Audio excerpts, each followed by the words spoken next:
when we talk about creating a pneumoperitoneum, there are 2-3 questions which are asked on the topic of the pneumoperitoneum.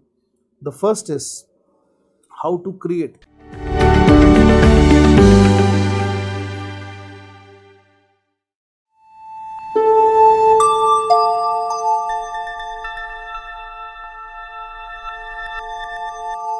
The first thing that we require is creation of a pneumoperitoneum, and this is really very important.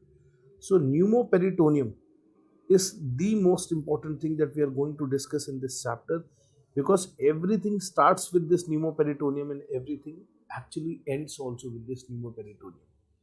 So when we talk about creating a pneumoperitoneum, there are 2-3 questions which are asked on the topic of the pneumoperitoneum. The first is how to create. So creation of pneumoperitoneum, and in this we have to understand the concept of technique. The second concept is, so first is how we create pneumoperitoneum. The second questions which is asked is what are the gases of choice. So gas of choice. And the third series of questions are asked on the metabolic effects of pneumoperitoneum. So students, metabolic effects of pneumoperitoneum, the gases of choice, how we create, they're all very important. Let us try to understand the first thing, that is how we create a pneumoperitoneum. So when we talk about the creation, how you create, we have to understand the concept of access technique. So we have to understand the concept of access technique. So what is the concept of access technique for pneumoperitoneum? This is simple, straightforward, and very easy. So what is the concept of access technique? There are two types of access technique. One is a closed access technique. And this is what is known as a Veress needle.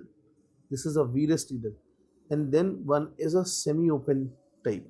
Semi-open, yes. So this is a safety port insertion. Safety port insertion via small incision laparotomy. So via small incision laparotomy, you can do a safety port incision, or you can use a Husser's trocar also. So you can use a Husser's trocar also in this case. Let us talk about which one is actually preferred. There is nothing known as blind. There are people who do a blind port insertion, but it is not preferred. Veress is safer. The only drawback is it takes some time, because Veress will take some time, and that is why it is safer. Why it is safer? It is safer not only in terms of, you can say, creating the pneumoperitoneum. Why? Because we often think that when you are inserting this Veress, you might puncture into the lower viscera or abdominal viscera, because this is a inflated, this is a normal abdomen, and you might enter into this.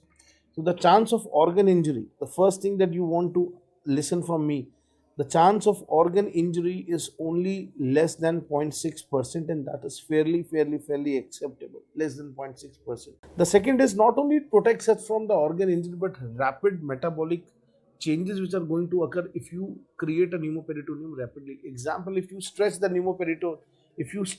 abdominal wall rapidly, there is stimulation of the vagal receptors. And if there is stimulation of the vagal receptors, the problem will arise. Why? Because you will have a life-threatening bradycardia. So yes, it is safer in terms of metabolic complications also. Metabolic complications. Let us try to understand some important things about this Veress needle also. Let us talk about this dissection technique also. So when we talk about a Veress, what is the most important technique point about Veress needle insertion or Veress needle insertion? The first thing is how to hold a Veress, because I have seen even in the most expert centers where they're doing a lot of volume of you can say surgery, they also don't know proper Veress insertion, and that is what is really very, you can say, a matter of setback. So if this is a Veress needle, how should we hold this?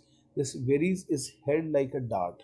Remember, There are people who put the varies vertically, who hold it like this, who hold it like this, who hold like a pencil. No, a varies is held like a dart. A varies is held like a dart. This is how you hold a dart. What is the utility of these fingers? These fingers guide you to, you can say, stop the varies from inadvertently going a deep depth. So remember, varies, holding the varies and inserting the varies itself decides how are you going to approach the patient. So the first thing that you have to understand, you have to lift the abdominal wall. So how do you lift the abdominal wall? You lift the abdominal wall with the help of your second hand, contralateral hand. You will lift up the abdominal wall and you should introduce your varies. Now how is the varies introduced? This is very, very, very important.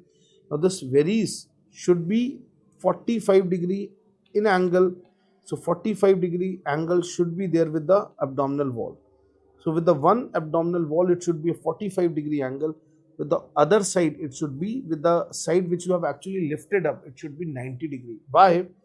The varies should be pointing towards, it should be pointing towards your anus. So pointing towards your anus. Why? Because if you go vertically down, you can damage aorta and IVCs. So therefore it is pointed towards the anus. The maximum you can do is you may puncture a small bowel, which we might be able to repair easily laparoscopically. So this is very, very, very important. And whenever you go inside, you hear two clicks. So two clicks are heard. Why two clicks? One is when you pierce the anterior rectus. Once you pierce the anterior rectus, and the second click is when you pierce the posterior rectus, and along with that the peritoneum. So therefore there are two clicks which are heard, and these two clicks will guide you that yes, it has gone inside. And then all of a sudden you will have a loss of resistance because you have gone into the abdominal wall. Once this varies has been, once this varies has been inserted, you now start with the insufflation. Now after varies insertion and before the insufflation, how will you confirm the intraperitoneal placement? There are a lot of things. So the confirmation test. So confirmation for intraperitoneal placement. The answer is, we will go for a series of tests. What are these series of tests? Let us see. The first test that you are going to do, you are going to attach your varies with a syringe. This is what is known as aspiration test, and you're going to aspirate. So if you have inadvertently entered into a bowel or maybe into the vena cava or into the aorta, definitely you will have blood, or maybe you can say feculent material, or maybe any fluid.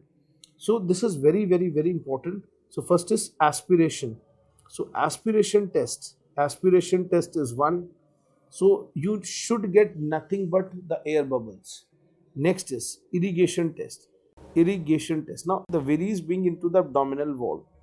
If the varies is in the abdominal wall, what will happen? When you attach it with a syringe and when you push it, there will be no resistance. Why? Because the fluid is freely falling into the abdominal cavity. So the free irrigation, what do you mean by free irrigation? No resistance to this. So free irrigation into the abdominal cavity indicates that yes, it is into the abdominal cavity. And then third is reaspiration. So reaspiration. So when you talk about reaspiration, what is the advantage? Again, you will get to see air but no fluid. What is the advantage of this air but no fluid? Sometimes you enter into the rectus space, and when you actually push some saline, 10 ml of saline, and when you try to reaspirate, the saline will come out. And this indicates that you are not in abdominal cavity, rather you are in a rectus space. This is very, very, very important, very important. And then the third and the last one is, once you have done all these tests, the last test to confirm this is a hanging drop test. So what is the significance of this hanging drop test? Now what is the significance of this hanging drop test? Let us try to understand. The abdominal cavity is having a lesser pressure in comparison to the, you can say, the atmosphere. So due to low pressure of the, due to low, you can say minus, negative pressure, due to negative pressure of the abdominal cavity, what is going to happen? The moment you put a drop of water here, the water will slide into the abdominal cavity, and this is what is the significance of hanging drop test. So the water is sucked in. Why it is sucked in? Because of the negative pressure. So water is sucked into the abdominal cavity, So this is very, very, very important part of this assessment. I'll show this thing, how we do this. This is very, very, very important. So let us try to see this. Now, I'm going to show you a Scandinavian technique of access. So we prefer umbilicus. Why umbilicus is preferred? Now the question is, why do we prefer umbilicus? So umbilicus is preferred because it is a naturally the thinnest part of the abdominal wall, first of all, and it is the weakest also. So umbilicus is preferred for the insertion in majority of the cases. We prefer umbilicus. And I'm going to show you the Scandinavian technique. We can prefer to go for, you can say, supraumbilical, infraumbilical, you can go transumbilical. So I'm going to show you the Scandinavian technique. So when we talk about the Scandinavian technique, the first thing is, with an 11 number blade, you need to make a stab. So when you make a stab, the next target is to do some dissection. Why you need some dissection? Sometimes a patient might have had a previous surgery through that. If the patient is not having, then this stab is sufficient right now. And now just see how I'm holding a varese. A varese is held like a dart. These fingers are going to give you the protection that is required. Otherwise, inadvertently, your full length will go inside and you will damage something. So remember this should be the thickness, and this is going inside one click and the second click. Did you notice the clicks? Just see. When there will be a click, this spring will go up. There's a spring loaded action, and the spring will go up with the every click. So I will show you that, yes, one click, and now again this has gone up. So it is going freely inside. Now how to check it? You will take a syringe. Actually, I have not done this testing here. I've attached the gas. I'll show you how we do this testing also. Just try to understand. So this varese is having a bevel tip. What is the advantage of this bevel tip? The moment it goes inside the abdomen, the bevel tip comes out, and it prevents any advertent injury. So if you see this image, just see that this varese and this abdominal wall, the angle is 90 degree, and this roughly around 45 degree. So we are having an angle roughly around 45 degree. This is the ideal way to take the varese needle inside. So now you will see the varese has gone one click and the second click, and it has gone inside. Now how do you confirm it? With a 10 ml syringe. Now what I am going to do, I am going to go do some aspiration. Nothing. Now you can say I am pushing it, so everything is going freely. Again I might do an aspiration, and this is a hanging drop test. Can you see I put a drop, and when you put a drop, it should ideally be sucked inside, and this is what is hanging drop test. Once it is clear, you'll attach the you can say this gas. Now when we talk about the gas, so once you confirm, so once the varese axis confirmed, the next is insufflation. Now when we talk about insufflation, what is so important in insufflation? Answer is the choice of the gas. So here there are again three questions which are asked. One is what gas, what flow rate, and what actually the pressure. These are three important things which will decide the success of the surgery: the gas, the flow rate, and the pressure.